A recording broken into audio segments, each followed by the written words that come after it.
Sa aking kabilang YouTube channel na Treasure Hunt Club ay maraming naguguluhan sa mga ahas na marka kung anong uri ng lason ang ipinapahiwatig nito. Para sa mga hindi pa nakakaalam, ang mga ahas ay isang markang ginamit ng mga sundalong Hapon para magbigay babala sa nakaabang na patibong lason. At ang lason na ito ay meron itong dalawang uri. Una ay ang lasong kimikal at ang pangalawa ay ang lasong gas. Ang lasong kimikal ay karaniwang hinalo ito ng mga sundalong Hapon sa lupang kanilang ginamit para tabunan ang kanilang binaong deposito. Sa kadalasan ay ginamit nila ang kontaminadong lupa na ito bilang panghuling layer o patong bago ang kinalalagyan ng deposito. Ang mga ilang sinyalis ng kontaminadong lupa ay ang malakas nitong amoy. Maaaring ang amoy na ito ay mabaho o mabango, pero ang pagkakakilanlan natin dito ay basta meron itong malakas na amoy na hindi natin kakayanin kung ito ay diretso nating lalanghapin. Ang isa pang karaniwang sinyalis na kontaminado ang lupa ay nagdudulot ito ng pangangati sa balat. Kapag ang kontaminadong lupa ay nadikit sa iyong balat, mga ilang minuto lamang ay mararamdaman mo ang pangangati nito. Ang dahilan kung bakit ito nangangati ay pinapasok ng kimikal ang iyong balat hanggang sa maabot nito ang iyong mga ugat. At kapag naabot nito ang iyong ugat, mas magiging madali ang pagkalat ng lason sa iyong buong katawan. Maliban sa lupa ay ang mga kayamanang ginto, lalo na ang mga gold bars. Ang ginawa ng mga sundalong Hapon ay binabad nila ang kanilang mga ginto sa nakakalasong kimikal bago nila ito binalutan ng aspalto. Kaya kung hinawakan mo ito ng walang proteksyon sa kamay, huli na ang lahat para maiwasan mo ito. Pagdating naman sa lasong gas, ito ay nakakalasong hangin na kapag ito ay iyong nalanghap, siguradong tumba ka na agad sa iyong kinatatayuan. Di tulad ng lasong kimikal na kaya mo pang manatiling malakas ng ilang mga araw. Sadyang nakakatakot na pakinggan ang panganib ng lasong patibong na iniwan ng mga sundalong Hapon. Kaya ito na rin ang isang pinakadahilan kung bakit marami sa mga baguhang treasure hunters ang nagdesisyong sumuko sa kanilang paghuhukay.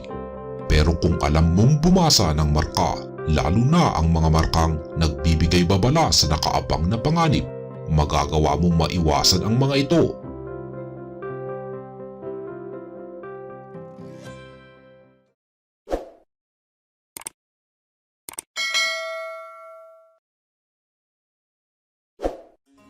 Ang susi sa pagiging matagumpay na treasure hunter ay nakasalalay sa iyong mga nalalaman. Kaya kung mas marami kang nalalaman tungkol sa mga kayamanan ni Yamashita, mas magiging madali ang iyong paghahanap at paghuhukay sa mga bagay na ito. Meron nga tayong kasabihang mas nakakalamang ang may alam. Kaya kung bago ka pa lamang sa larangan ng pagti-treasure hunting, ang pinakaunang hakbang ay ang palawakin ang iyong mga kaalaman ukol dito.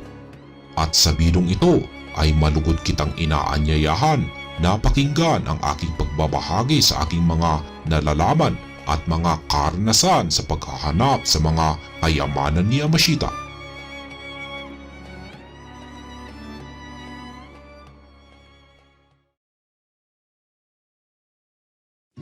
Ang markang karaniwang ginamit ng mga sundalong Hapon na may kaugnayan sa lasong patibong ay ang ahas. Kaya kung ang markang ating nadatnan ay isang ahas, alam na nating may nakaabang na patibong lason at ito ay ating mapaghahandaan. Pero ang tanong ay paano natin malalaman kung anong uri ng lason ang nakaabang na patibong? May ilang mga palatandaan para malaman natin kung ang nakaabang na lasong patibong ay gas o kemikal. Unahin natin sa lasong kemikal.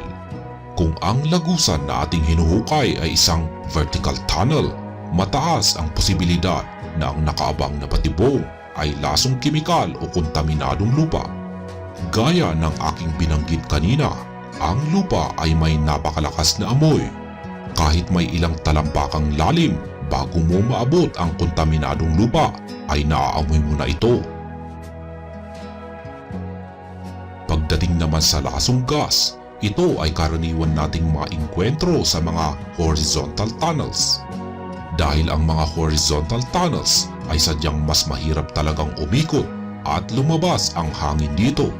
Kaya kung meron tayong ahas na markang nakita sa ating hinuhukay na horizontal tunnel, mataas ang posibilidad na ang nakaabang na patibong ay isang lasong gas.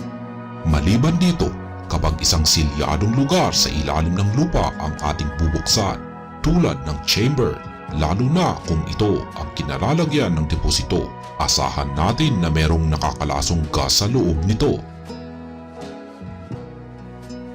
Meron na ring mga boteng naglalaman ng lason. Kung meron tayong nakitang ahas na marka sa ating hinuhukay na butas at sa ating patuloy na paghuhukay ay meron tayong nadadatnan na mga boteng may laman na hindi natin alam kung ano ito. Walang dudang ito ay mga lason. Kaya kailangan nating iwasan na mabasag ang mga ito. Aking nabanggit kanina na ang mga ginto ay meron itong lasong kemikal, kaya kailangan mong iwasan ang paghawak sa mga ito nang walang proteksyon sa kamay.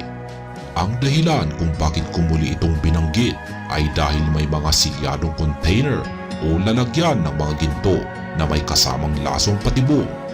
Kaya kung ang container na kinalalagyan ng mahalagang bagay ay isang silyadong kahon, huwag na huwag mo itong bubuksan sa loob ng butas. Gumawa ka ng paraan para ito ay maayos mong mailabas sa hukay bago mo ito tangkaing buksan.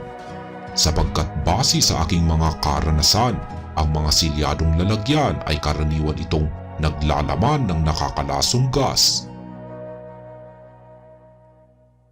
Sa kabuuan, kapag meron tayong natagpuang ahas na marka, masasabi natin kung anong uri ng lasong patibong ang nakaabang sa pamamagitan ng mga palatandaang nabanggit sa bilong ito.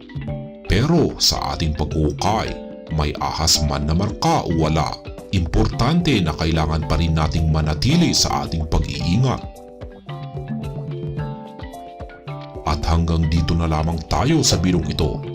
Ako si Elmo Zugwalt na nagsasabing tayong mga treasure hunters ay hindi marunong sumuko sa paghahanap sa mga nakatagong kayamanan ni Yamashita.